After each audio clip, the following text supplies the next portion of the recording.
Se encienden los motores, el programa ya va a comenzar. Abróchense bien los cinturones, que la entrevista va a iniciar. Plática amena que Selim ya va a realizar, con invitados que su vida nos van a contar. Hay emociones, sentimientos, todo puede pasar. Ven, súbete y vámonos a Jalo. Ven, súbete y vámonos a Jalo. Ven, súbete y vámonos a Jalo. Ven, súbete y vámonos a Jalo. Ven, súbete y vámonos a Jalo.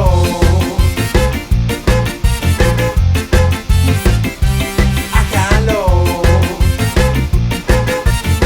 Ven, súbete y vámonos a Jalo. Ven, súbete y vámonos a Jalo. Ven, súbete y vámonos a Jalo. Ven, súbete y vámonos a Jalo. Ven, súbete y vámonos a Jalo. Con Selim López.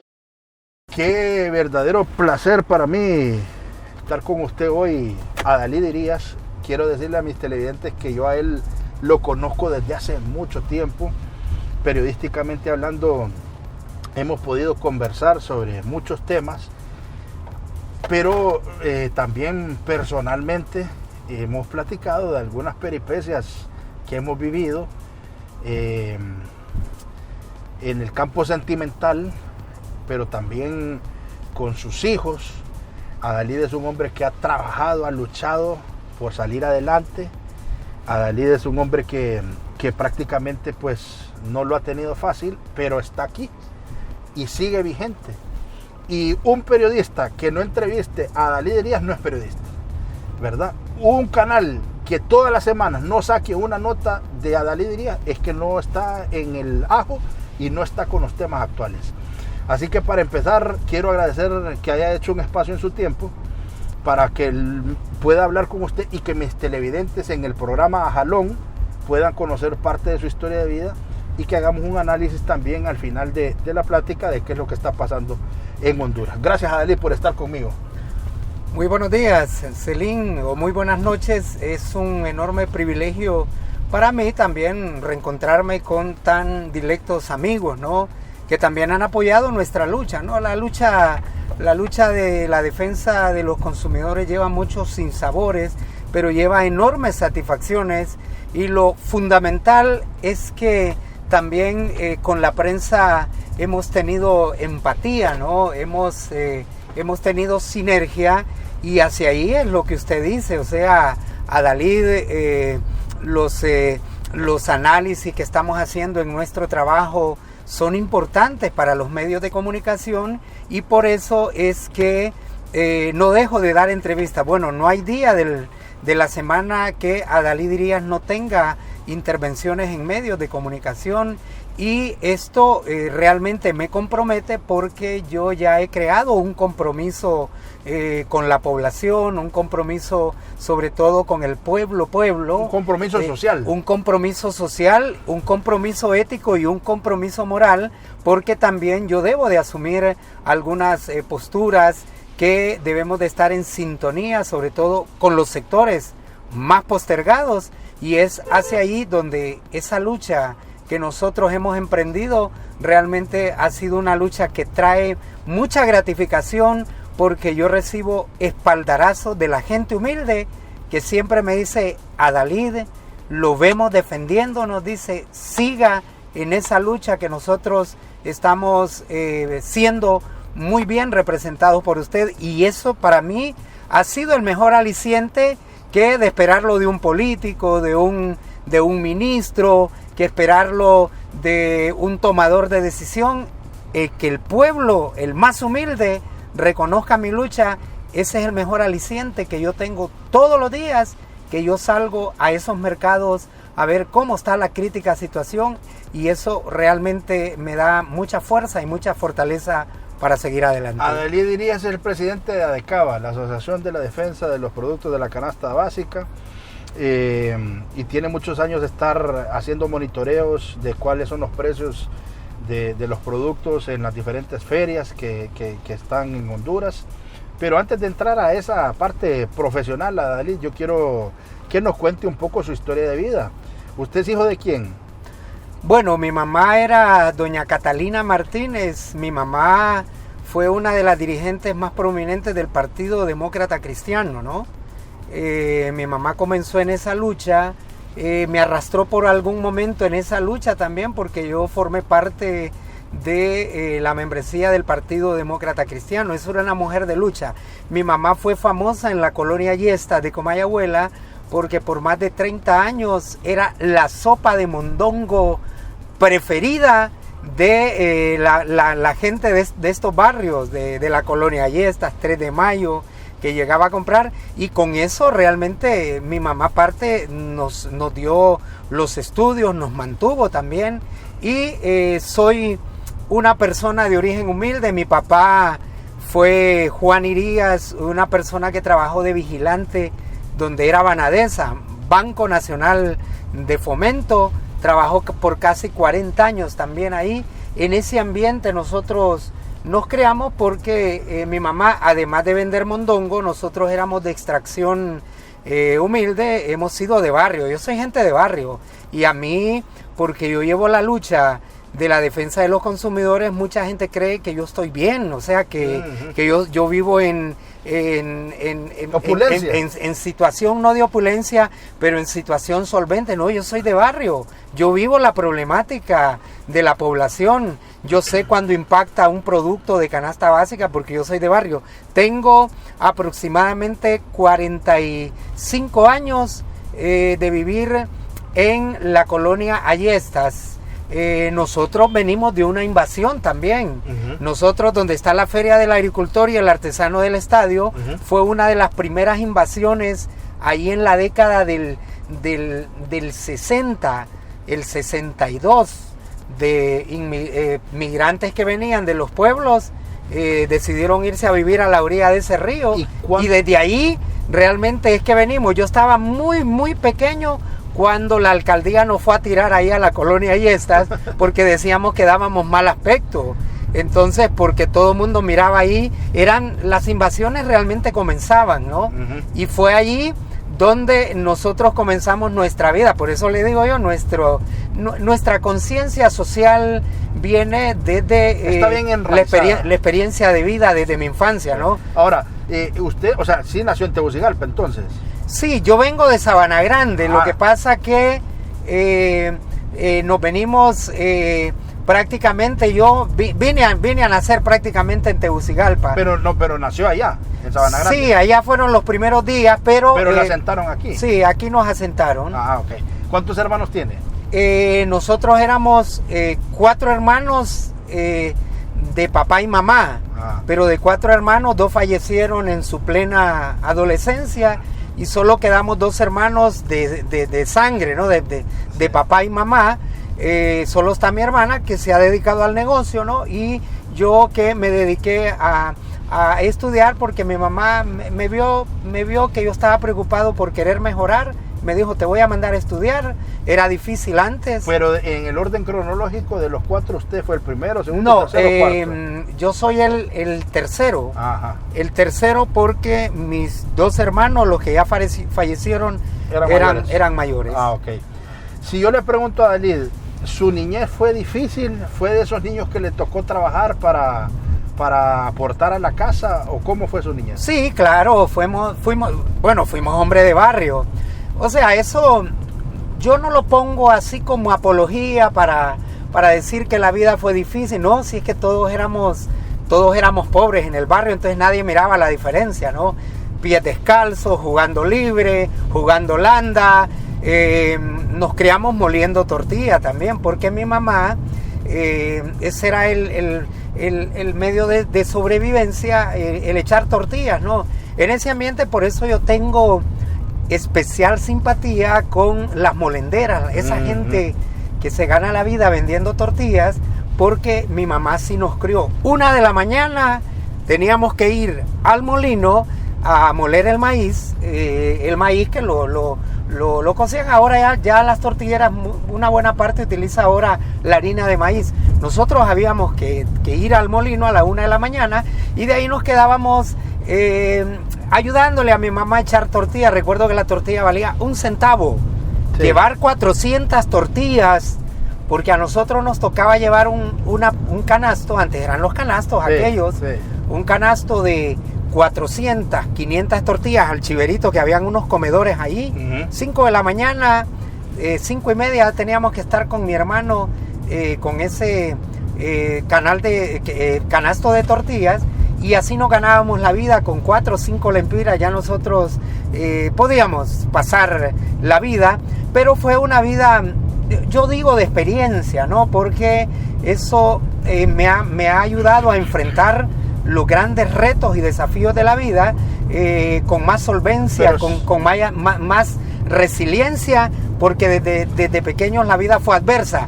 Pero ojo, no me estoy quejando, porque fue una vida, yo digo que fue una vida, si bien es cierto, de serias limitaciones, pero no mirábamos la diferencia, porque en el barrio todos éramos miserables, todos éramos pobres. Cuando usted está viendo que enfrente de su casa ve que vive algún opulento, uno como que se siente así un poco disminuido. No, en el barrio donde nosotros vivíamos, y éramos felices porque pies descalzos, cuando llovía, cuando pegaban aquellos aguaceros, salíamos a las calles de tierra a jugar desnudos, y esa era la vida, irla pasando en esa situación que sí me parece, porque tengo añoranzas.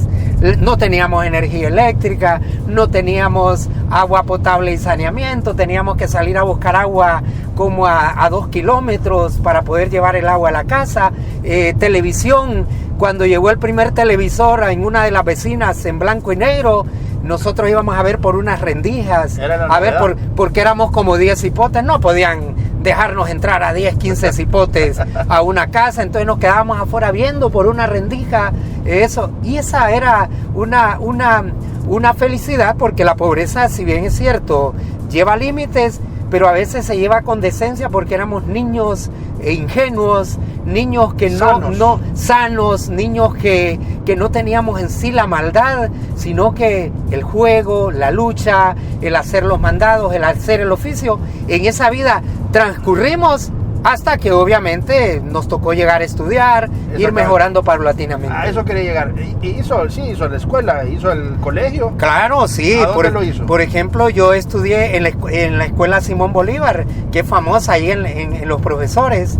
Allá han estudiado muchas personalidades, ¿no? De ahí nos fuimos al Central. Yo entré al Central en 1978. De mis 4 hermanos, ninguno quiso estudiar, sino que le dijeron a mi mamá que ellos no querían eso y que iban a aprender un oficio o algo, y solo yo fui el que me gustó. Me gustó estudiar, porque era muy acucioso, ¿no? Yo recuerdo... Pero esos costos de meterlo a la escuela los asumió su mamá y usted también. Mi mamá. Yo recuerdo que a la 1 de la mañana yo me levantaba con mis hermanos, ¿no? Entonces mi mamá tenía alguna condescendencia. Me decía, como vos vas a ir al colegio, porque ya a las 5 y media, ya a las 6 había que salir, entonces me ponía 1 hora, 2 horas a ayudarle, y de ahí me mandaba a dormir un rato. Anda a dormir, me dice, para que no vayas con sueño. Entonces me daba 20 centavos para el pasaje del bus, que en ese momento valía 10 centavos, no había merienda, ¿no? Entonces, ahí... Pero eso no generó celos con sus otros hermanos. Ah, sí, eso generó, le decían mis hermanos, bueno, y a este jodido, ¿por qué lo manda a dormir y nosotros aquí nos quedamos? Es que ustedes no quisieron estudiar, ustedes no quieren estudiar, entonces hay que ayudarle a él también, le dice, porque él tiene que hacer un doble esfuerzo, porque tiene que ir a seguir estudiando, y nos viene a ayudar, y todavía va a seguir estudiando, entonces hay que darle la preferencia y no se sienta molesto. Pero habla mucho de su mamá. ¿Su papá en algún punto ya no estaba para eso entonces? Es que mi papá, la mamá es la que permanece más con uno, es la que sufre, es la que le compra cuando uno ya no tenía zapatos, ya le decía, entonces ya mi mamá ya buscaba a la señora que nos fiaba, ¿no? Nos compraba los zapatos y de ahí se lo terminaba cobrando a mi mamá, porque los señores, mi papá era más desentendido, ¿no? Él de su trabajo a la casa, y pero de ahí, no los abandonó. No nos abandonó. Siempre seguíamos en la lucha, ¿no? Claro, la situación era difícil en aquel tiempo, y obviamente los niveles de ingreso eran limitados, entonces teníamos que trabajar. Bueno, si nosotros el trabajo infantil había que hacerlo, pero eso ya nosotros nos terminamos acostumbrando porque cada quien ya sabía lo que tenía que hacer. A la 1 de la mañana jalar agua en tinas, a la 1 de la mañana porque solo había una llave a la persona que nosotros le comprábamos, ¿no?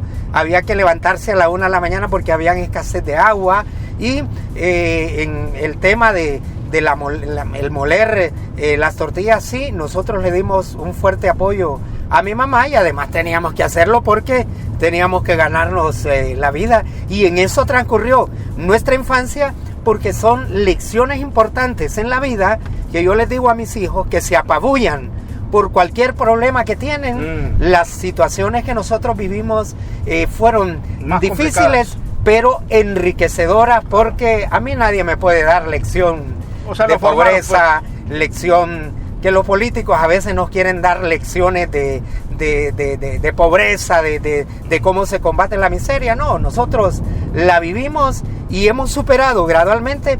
Por eso es que yo no pierdo mi conciencia social porque yo de ahí vengo, ¿no? ¿El colegio dónde lo hizo, Adalí? Lo hice en el Central Vicente Cáceres. Ajá. Yo entré al Central ahí lo terminó. En 1978, cuando el Central cumplió 100 años.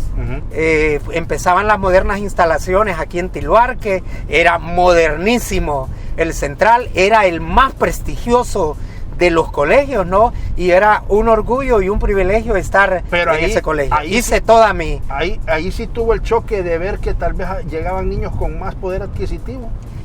Sí, obviamente hay por ejemplo, hay compañeros que sí, pues tenían las posibilidades, porque era un colegio de prestigio, si ahí estudiaron políticos. Por eso le mencionaba. Sí, habían... Es que usted me decía que en las Ayestas pues no tenía tal vez esa conciencia de limitante porque todos estaban en la misma situación, pero ya ir al colegio y ver que habían otros hipótesis que tal vez... Sí, era porque mi mamá también se esforzó, ¿no? Me decía, mira, yo te puedo dar, andate bien comido, me decía, andate bien tortillado, me decía, me volaba mis tortillitas con mis frijolitos, andate bien comido porque de aquí hasta que vengas a almorzar aquí la vas a ver. Entonces nosotros siempre habían compañeros de mejor que llevaban más dinero, ¿no? Eso no lo frustró. Entonces siempre hay compañeros que se solidarizaban, ¿no? Nos decían, venite hombre, venite. Y además esas situaciones que uno lleva lo hacen también esforzarse mejor porque era buen estudiante, ¿no? Claro. Por ejemplo, sacaba buenas notas, entonces los compañeros que eran más lerdos o más duros para aprender, entonces ya nos llevábamos bien, a más que alguna cipota le caíamos bien, no tanto por nuestro talante, pero porque decían, este aprende más fácil la matemática, ¿no? Sí. Este aprende más fácil los temas, entonces de aquí nos agarramos. Sí. Entonces eran situaciones que uno le sacó provecho, pues le sacaba provecho porque me bebía mi refresquito, ¿no? Ya el compañero, venite vos, llevemos a Adalí, llevémoslo acá. Entonces cheque, la pasábamos bien y siempre fui un estudiante forzado porque yo sacaba buenas notas, porque como yo me levantaba a la 1 de la mañana, nos levantábamos a moler tortillas y a ayudarle a mi mamá, sacar las tortillas del comal, irlas acomodando. Entonces, cuando yo ya tenía los exámenes, yo me quedaba largas horas en la madrugada estudiando y por eso era que yo sacaba muy buenas notas. Eso sí, que a las 7 de la noche, cuando ya, obviamente, si a la 1 de la mañana había que levantarse, ¿no? Entonces, a las 7 de la noche ya estábamos durmiendo. Yo recuerdo que escuchábamos cuentos y leyendas de Honduras. Al terminar cuentos y leyendas de Honduras, apagar el candil, porque nos alumbrábamos con candil, ¿no?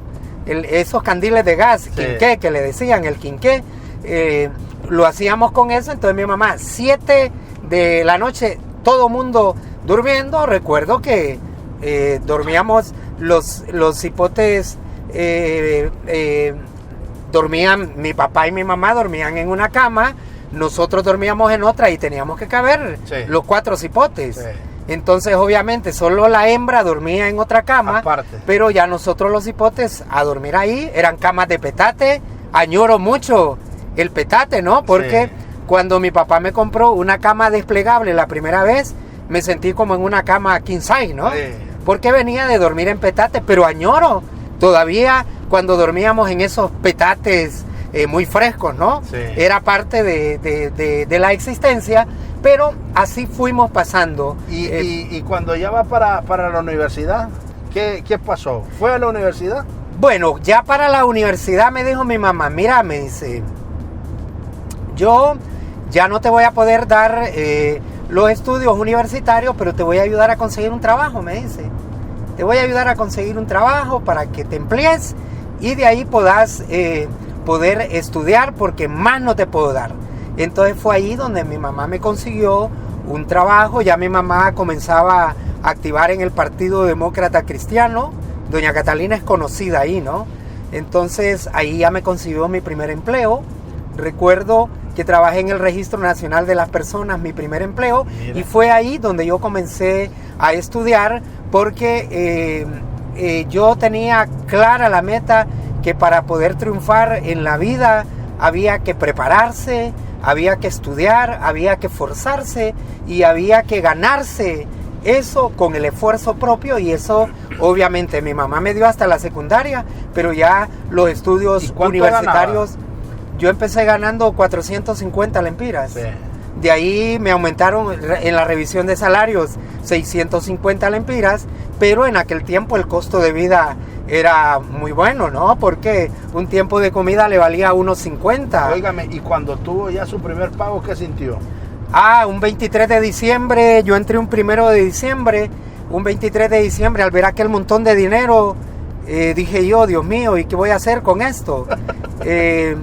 A mis hermanos... Espéreme, pero ya habían salido los billetes de a 100, ¿o todavía no? Sí estaban los de a 100. Entonces yo recuerdo que esa Navidad yo entré un 1 de diciembre y ya el 20 paga el Estado, ¿no? Y con 400 lempiras yo no hallaba qué hacer. No hallaba qué hacer. Dios mío, yo no estaba acostumbrado. Yo estaba acostumbrado a andar sin dinero, pues. Sí, andar solo con el dinero del bus. Entonces por eso yo lo miré tan extraño y le dije a mi mamá, mire, aquí está esto, aquí está aquello. No, guarda que te falta un mes, tenés que pagar pasaje de bus, tenés que pagar pasaje de taxi, tenés que pagar tus gastos. Entonces, ese primer salario para mí me sentí como millonario, sí, ¿no? Claro. Nos quitaban el 10% del partido, ¿no? Porque los partidos pequeños sí, nos rebajaban el 10% del salario, entonces de ahí nos rebajaban una parte, pero obviamente los primeros salarios me sentí raro, extraño, millonario, ¿no? ¿Cuál fue el gustito que se dio con ese pistillo? Que tal vez usted siempre quiso y por falta de dinero no se lo había pedido, y que cuando ya lo tuvo, usted lo pudo hacer. No, bueno, a ir a comer a un restaurante y a ir a sacar un poquito de pecho, un poquito la autoestima, sí, que hoy sí puedo ir a comprar, a comer algo, ¿no? Sí, sí. Entonces recuerdo que salimos con algunos compañeros y en la casa yo siempre llevaba mi pollito asado, ¿no? Sí. Entero, que esa era una tradición de mi papá cada vez que le pagaban. Entonces también nosotros hacíamos eso, llevaba un pollo para la casa y a mis hermanos ya contentos, ¿no? Sí. Todo eso lo hacíamos y siempre fuimos muy, muy responsables, porque buena parte de mi salario iba para mi mamá, para la comida. Ya me empecé a comprar ya unos pantaloncitos ya mejores, ¿no? Pantalones raídos, los volé a la chingada, ¿no? Ya me empecé a comprar unas camisitas ya mejorcitas, porque me decía mi mamá, tenés que ir más decente, me dice, ya está ganando, me decía, no vayas con esa misma ropa, me dice, tenés que verte mejor. Sí. Entonces, pero la conciencia social no la fuimos perdiendo, porque no perdió el piso, pues. No perdimos, porque no fuimos engreídos, normal, mi comportamiento fue normal, asumimos con la misma humildad eso, porque trabajar con el Estado en aquel tiempo era tener influencia, un privilegio. Era un privilegio, porque el salario que devengaba mi papá, era muy por abajo, yo creo que ni el 30% de lo que yo ganaba en ese momento. Entonces me sentía yo así, un poco raro, y empecé a invertir en la casa, ¿no? Arreglar, de que los cuartos de madera, ya le pusimos maderita ya mejor porque eran de tabla de orilla, ¿no? Sí. Entonces, todo eso se fue mejorando, y a medida que yo me fui preparando, pues obviamente fuimos mejorando un poquito de estatus. Pero, ojo, no salí de mi barrio, porque yo tengo amigos que han mejorado, ¿no? Notablemente. Prácticamente yo no he pasado del mismo estatus. Sí, ahora vivo decorosamente, ¿no? No tengo las limitaciones, las serias limitaciones de mi infancia. Mis hijos viven un poco mejor, pero lo que no hemos perdido es la conciencia, el hombre de barrio, ¿no? Yo le platico con la vendedora de mínimos, platico con el llantero, me pongo a conversar con medio mundo y me dicen: don Adalid, usted es muy diferente, porque aquí hemos visto muchos de los jóvenes que estudiaron que cuando vienen ya nos desconocen a nosotros, ya vienen en carro, bueno, si yo ni vehículo tengo, ¿no? Si yo lo único que tengo es una moto, me acostumbré a caminar en rutas de buses permanentemente, y ahora que estoy moviéndome a los mercados y por necesidad, es que me tuve que comprar una motocicleta. Pero yo he sido hombre eminentemente de a pie, que he vivido. Por eso mis vivencias, cuando yo le hablo a los ministros de que si saben lo que es andar en una ruta de buses, sí, si lo que es ir a comer en el mercado, si lo que es ir a comerse una burrita en cualquier mercado popular, sí, eso para mí ha sido una de las mayores satisfacciones, porque soy hombre de barrio y todavía la gente me reconoce como hombre de barrio. Claro que sí. Entonces entra al registro y bueno, usted se costea la universidad. ¿A qué se matriculó? Bueno, yo empecé a estudiar contaduría pública porque era bueno para las matemáticas, pero a mí me gustaba más el enfoque social. Y entonces yo le dije a mi mamá, estudié un año, y le dije yo que ya no quería estar en eso. Bueno, ¿y qué es lo que querés vos? Porque mi mamá como que se sintió como traicionada, ¿no? Porque ella me quería ver como un buen contador, una persona que hubiese seguido la misma ruta, porque fui buen estudiante en el Central estudiando comercio, ¿no? Sí. Entonces le dije yo quiero estudiar periodismo. Vaya. Oíme, me dice, y ese cambio, me dice, que de la contabilidad, de todo eso que yo esperaba verte como un buen administrador de empresa, y ahora que te vas a ir a estudiar periodismo, yo no te entiendo, me dice, yo no sé qué es lo que querés vos.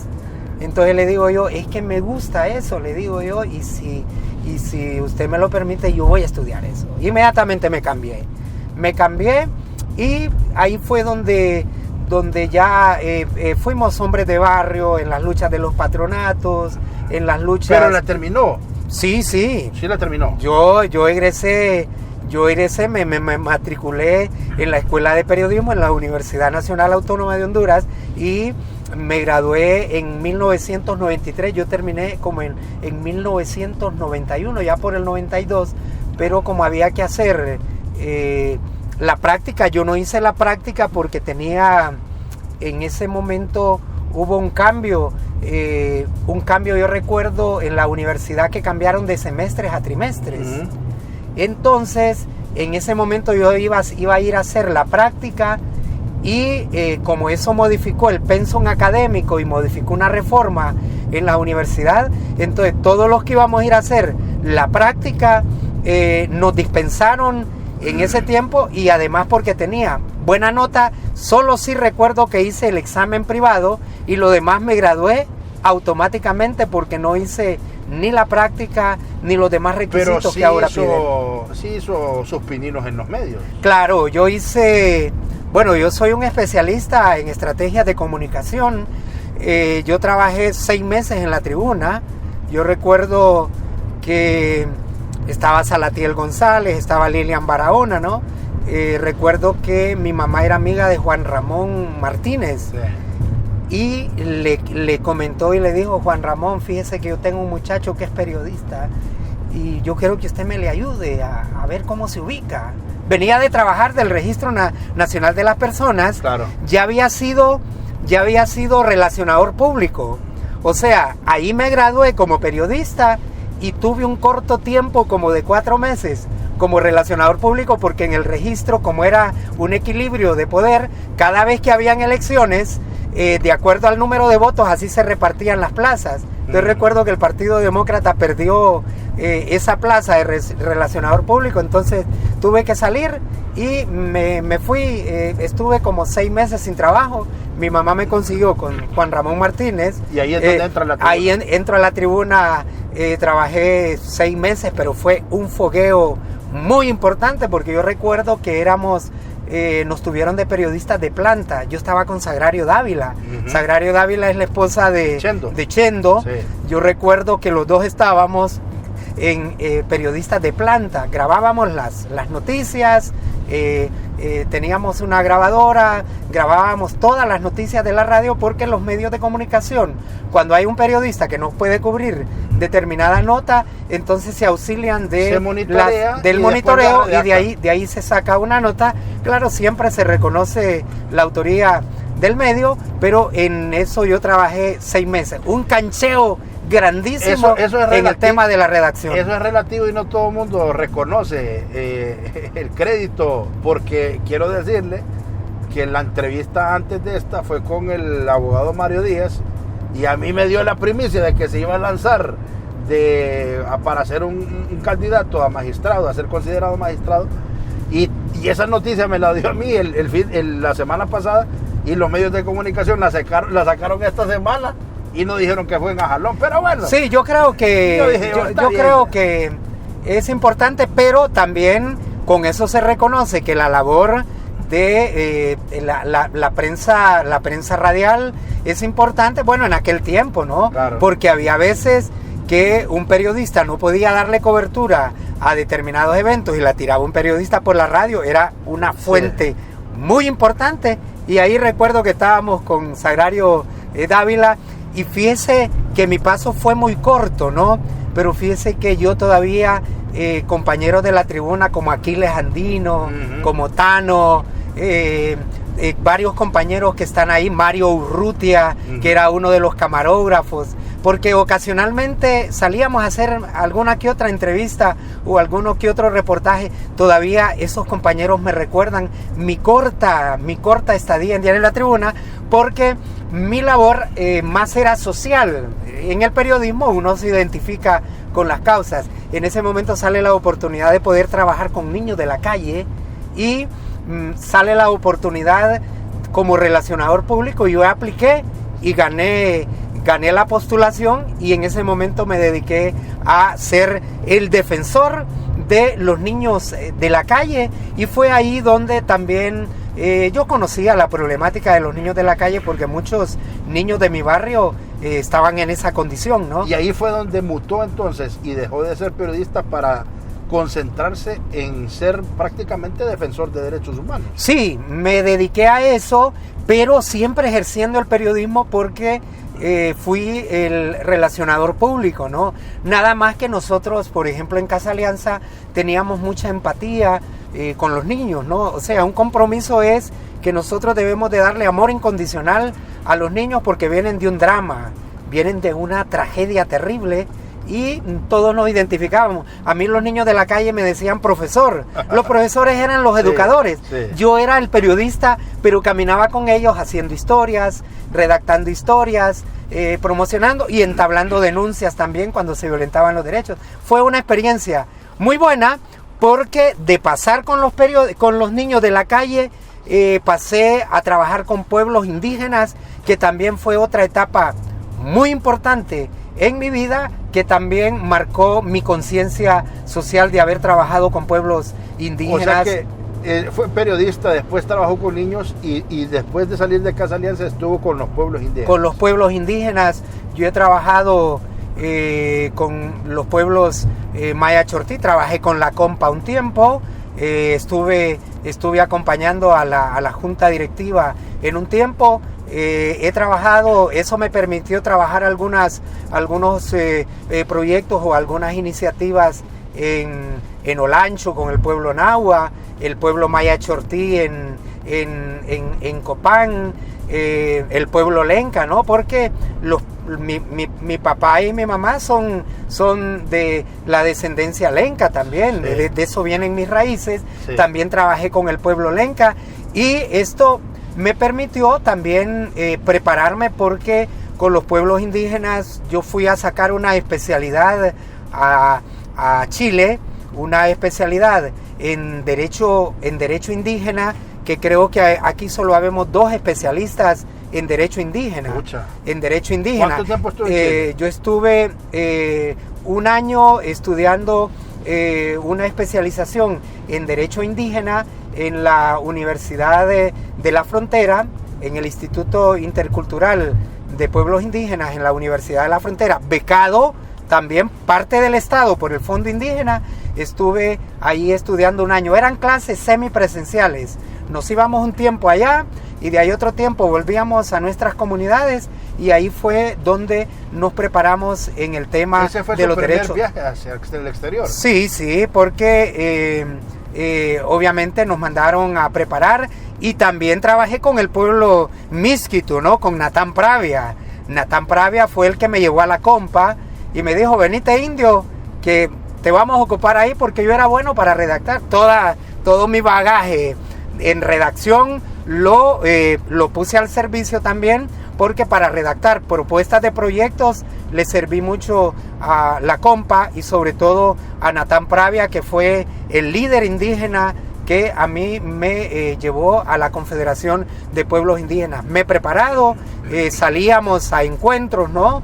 Me preparé en Costa Rica también con el Instituto Interamericano de Derechos Humanos en varios de los seminarios. Tengo un bagaje muy grande porque de ahí hice mi transición después para los consumidores. Y ya vamos a entrar a eso de los consumidores. ¿Cuántos hijos tiene, Dalit? Yo tengo 4 hijos y 2 que perdimos también, porque mi anterior esposa era de embarazo de alto riesgo. Entonces perdimos 2 hijos y tuvimos que ponerla en control, ¿no? Uh-huh. Con el doctor Fabricio Padilla, de Amapala, ¿no? Que era un buen médico de los niños. Pediatra, sí. Él me dijo, ya vamos a retomar eso y ya vas a ver que después me vas a pedir que paremos la fábrica, más bien. Entonces, de 2 niños que perdimos, tuvo 4. De 2 niños que perdimos, tuvimos una retajila de 4 niños que, bueno, son la bendición, ¿no? Y son los que en alguna medida ¿En qué edades oscilan? Ya tengo a Francia Noelia, que se graduó de psicóloga ya. Se graduó el año antepasado, tiene 27, 28 años. El hijo menor que tiene ya los 19, ya va a cumplir ya por los 20 años. Son adultos. Eduardo, ¿no? Él no quiso estudiar, pero se dedicó a estudiarla, a prepararse en la cocina, ¿no? Y ya está trabajando en un restaurante ahí, o sea en el Boulevard Morazán, que aprovechó porque no quiso estudiar. Él me dijo que no le gustaba eso y que... Pero ser chef, eso es bueno. Sí, todavía le hace falta llegar ahí, pero ya va en ese camino, ¿no? De preparándose, va agarrando experiencia y eso obviamente me causa una satisfacción. Y sí tengo mis 2 menores, está Luigi Alexei, que ya tiene 13, ya va por los 14 años, y mi niña, que usted la ha de conocer. Sí. Mi niña lamentablemente tiene un problema neurológico y ella padece de esta enfermedad, de la epilepsia, y nos ha tocado un desafío muy grande porque hemos tenido que sobrellevar la enfermedad de esta niña, pero estamos dándole el mayor cariño, estamos dándole todo el apoyo y usted recuerda que me ha tocado incluso andar con ella una vez, en los hospitales, caminaba con ella en la moto. Usted una vez le di jalón para el hospital porque sí, dije yo, no, este hombre hay que ayudarlo inmediatamente. Yo andaba en la reporteada y me lo encontré y le dije, ¿qué le pasó? Y ya me explicó y no, hombre, inmediatamente usted recuerda que lo llevé al hospital. Sí, usted me dijo, yo se la voy a llevar porque yo caminaba en la moto, no tenía otra opción porque yo ya la llevaba a consulta, ¿no? Sí. La mamá estaba en Estados Unidos y a mí me tocaba también andar con ella y en ese momento yo recuerdo que estaba levantando ADECABA, ¿no? Sí. Asumiendo ya la lucha en ADECABA de los consumidores y me tocaba con mi niña. Mi niña en este momento tiene un diagnóstico de epilepsia de difícil manejo. O sea que no es la epilepsia normal que tienen las personas que ya con su medicamento se controlan, ¿no? Mi niña le pegan convulsiones, no le pegan ya esas convulsiones que caen y empiezan a patalear, ¿no? Con aquellas descargas neuronales fuertes, sino que tiene convulsiones moderadas, ¿no? Tiembla un brazo o se queda en el aire, ¿no? Se cae, ¿no? En ese momento, pero sí es una de las variedades de epilepsia de difícil manejo porque llega un momento que ni el medicamento le surte efecto, ¿no? Le pegan 10, 15 convulsiones al día y hemos tratado de buscar ayuda para ver de qué manera la podemos sacar porque es una niña muy inteligente, era una niña muy inteligente y de a poco se le ha visto apagada esa energía, esa inteligencia porque esas descargas neuronales está realmente causándoles graves deterioros en su aspecto cognitivo, aunque ella está bien en su cuerpo, ¿no? Pero lamentablemente tuve que sacarla de la escuela, está en la casa y estamos viendo algunas alternativas para ver cómo le buscamos un tratamiento más acorde. Nos quedan 15 minutos de programa y quisiera que habláramos de lo que está pasando en Honduras desde la perspectiva de un defensor de los consumidores, un defensor de esto que busca monitorear los precios de la canasta básica, denunciar, por ejemplo, también alzas en los combustibles, alzas en energía eléctrica, porque no solo es cuánto cuesta el tomate, cuánto cuesta la carne, no solo es a cuánto está el quintal de frijoles, de arroz. No, Adalit se ha preparado para hablar de combustibles, para hablar de energía.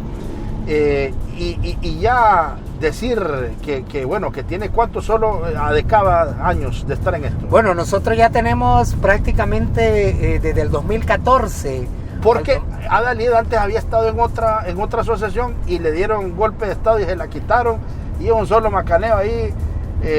Porque ya, o sea, pero estar hablando de defensa de los consumidores, ¿cuántos años? Ya llevamos prácticamente 7 años. 7 años. 7 años y que estuve en el anonimato 3 años, sí. Porque por la terquedad de uno de los ministros del gobierno anterior, lamentablemente ADECABA tuvimos casi 3 años en el anonimato, ¿no? O sea, en la ilegalidad, aunque siempre fuimos la organización beligerante junto con la de Gloria Pérez, que claro, hay que reconocerla también. Claro. Somos las dos organizaciones que en este momento encarnamos la tutela y la defensoría de los intereses de los consumidores. Entonces, formalmente, desde hace 4 años ADECABA ya tiene todo. Sí, 4, pero estoy echando en cuenta esos 2. Pero, y eso que le mencioné que estuvo en otra asociación, ¿cuántos?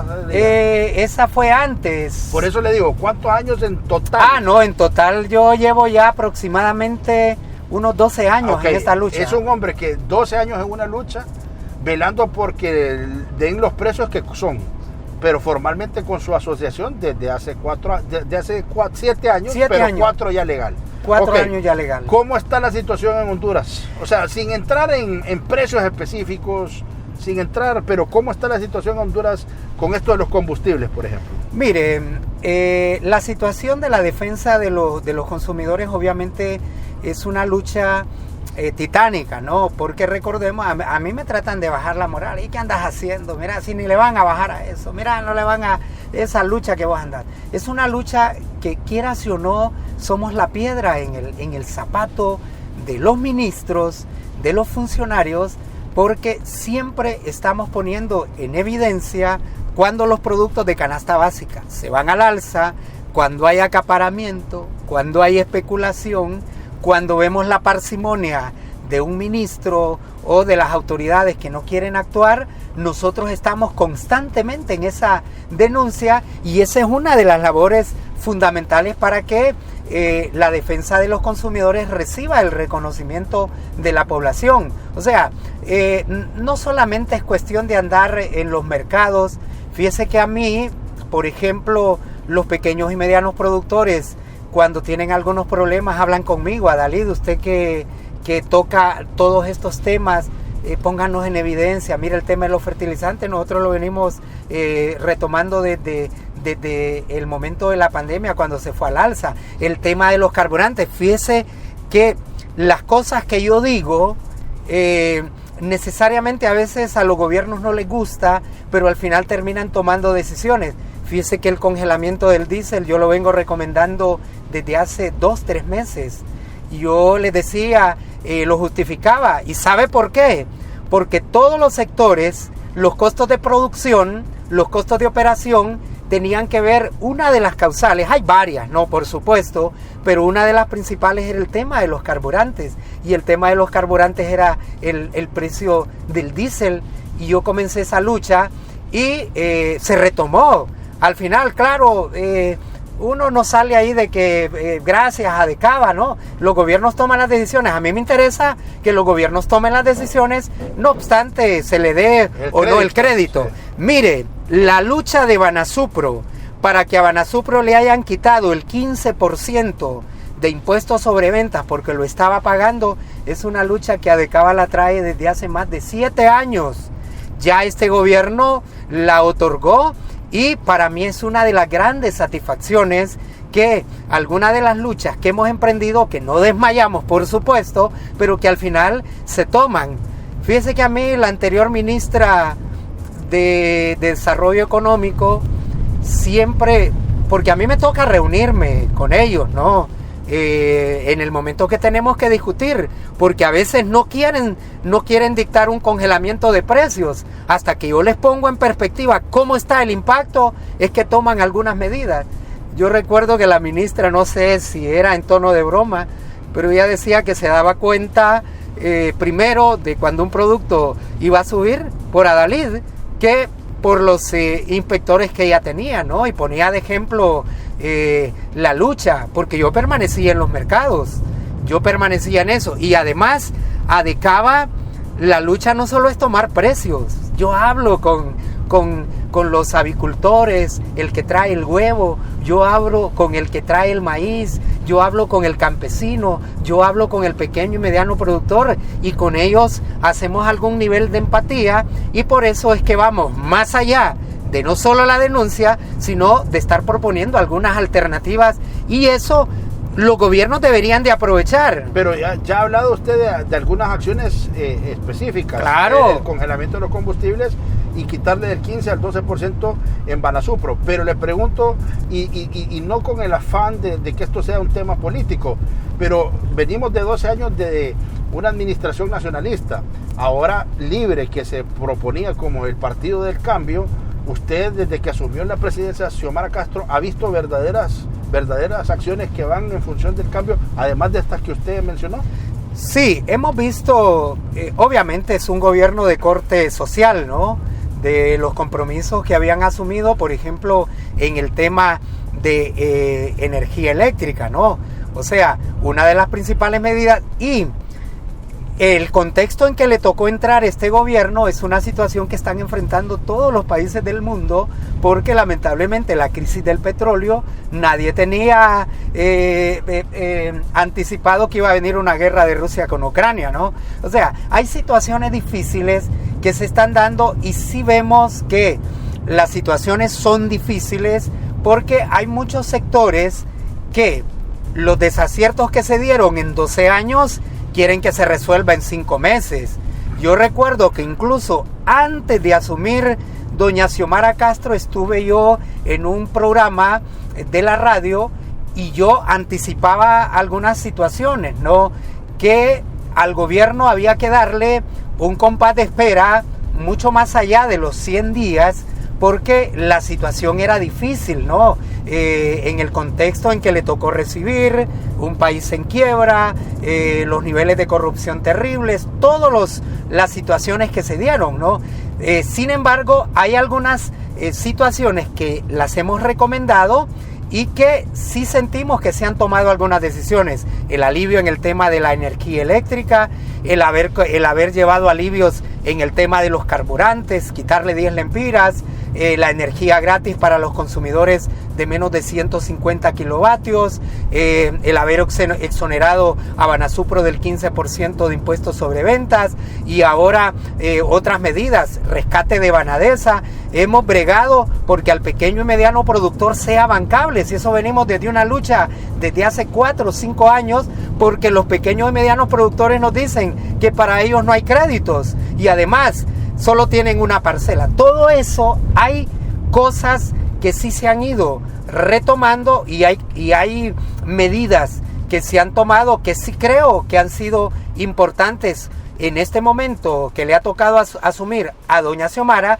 Sin embargo, creemos que hay cosas que deben de asumirse. Por ejemplo, el presidente de ADECABA pidió una reunión ya con el ministro Barquero, ¿no? Para explicarle, para ponerlo en perspectiva, qué había que hacer con el tema de la especulación, los planes de estabilización y concertación de precios. Todo eso no se ha retomado, ¿no?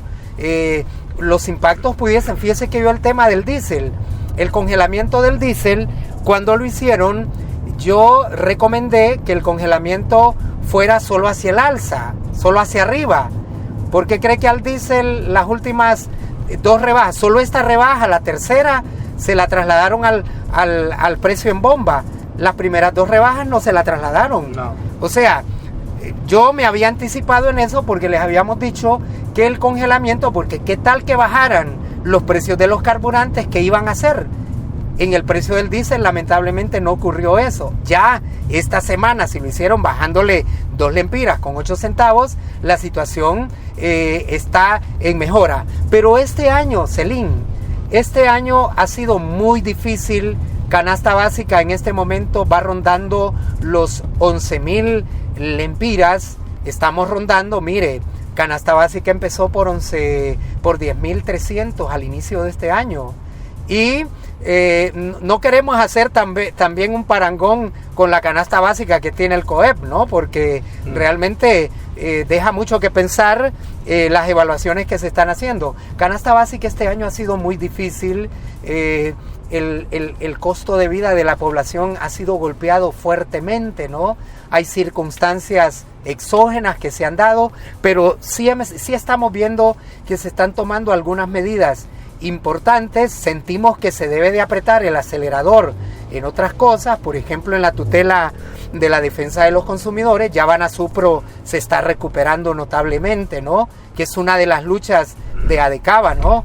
El fortalecimiento de los Banasupro, las ahorroferias, que ahora son las ahorroferias del pueblo, están mejorando notablemente. El alivio en la energía eléctrica, el quitarle el 15% de impuestos sobre venta a Banasupro, son alivios que en alguna medida están atenuando esta severa crisis que no es exclusiva de Honduras. Eso hay que ponerlo en perspectiva, porque hay sectores que están achacándole que es doña Xiomara la que tiene que ver en esto. Es crítica política. Es crítica política, sí, yo lo entiendo, pero yo trato de poner en perspectiva, sí, yo voy a cuestionar lo que a mí me parece que se deben de tomar algunas medidas, porque eso es mi responsabilidad, y yo creo que esa es la mejor cuota de aporte que yo le estoy haciendo. Ser imparcial y reconocer también cuando en el gobierno anterior habían cosas que se hacían bien, también las reconocíamos también. Y lo que había que cuestionar, hay que cuestionarlo también. Estamos llegando ya al final, Adalid, y le agradezco por su tiempo, le agradezco porque definitivamente ha podido contarnos brevemente. Yo sé que tiene miles de anécdotas más, pero ¿qué les puede decir a la población ya para finalizar en función de su actividad y qué podemos seguir esperando de Adalid Dirías? Bueno, Adalid Dirías va a seguir en la lucha constante por defender los intereses del pueblo. Estamos recomendándole a la población, este año va a ser de crisis. Este año a la población le recomendamos sea moderado en el gasto, deje de estar gastando en cosas improductivas, ¿no? A veces uno quiere comprarse tal cosa que ya días no se la compraba. Este momento va a ser difícil.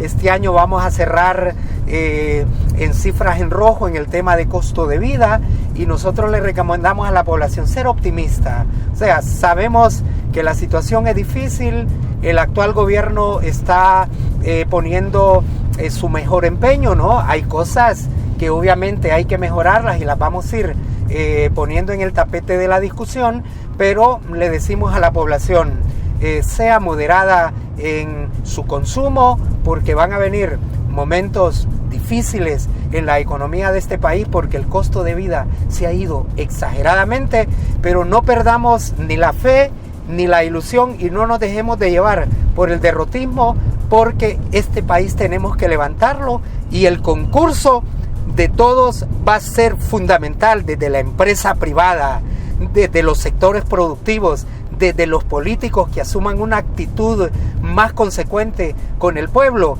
y del mismo ciudadano que enarbole la bandera de la lucha de hacer mejor este país.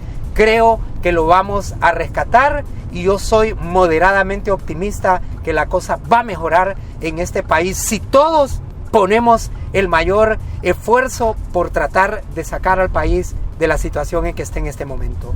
Gracias, y espero que se haya sentido cómodo. Muy cómodo, por supuesto. Sí, ¿verdad? ¿Qué tal la experiencia de ser entrevistado en un vehículo? Sí, muy buena. Primera entrevista, sí, ¿no? Interesante porque habla uno... Se relaja. Se relaja. Sí, hombre. Gracias a Adalid y gracias a ustedes por haber estado con nosotros. Los esperamos el próximo viernes. Y mire, aquí está la historia de vida de Adalid Dirías, un hombre que no lo ha tenido fácil, pero ha salido adelante por la disciplina, por tener clara que mediante el trabajo constante es que se pueden lograr los objetivos. Así es que gracias y que estén bien. Se encienden los motores, el programa ya va a comenzar. Abróchense bien los cinturones, que la entrevista va a iniciar. Plática amena que Selim va a realizar, con invitados que su vida nos van a contar. Hay emociones, sentimientos, todo puede pasar. Ven, súbete y vámonos. Ajalo. Ven, súbete y vámonos. Ajalo. Ven, súbete y vámonos. Ajalo. Ven, súbete y vámonos. Ajalo. Ven, súbete y vámonos. Ajalo.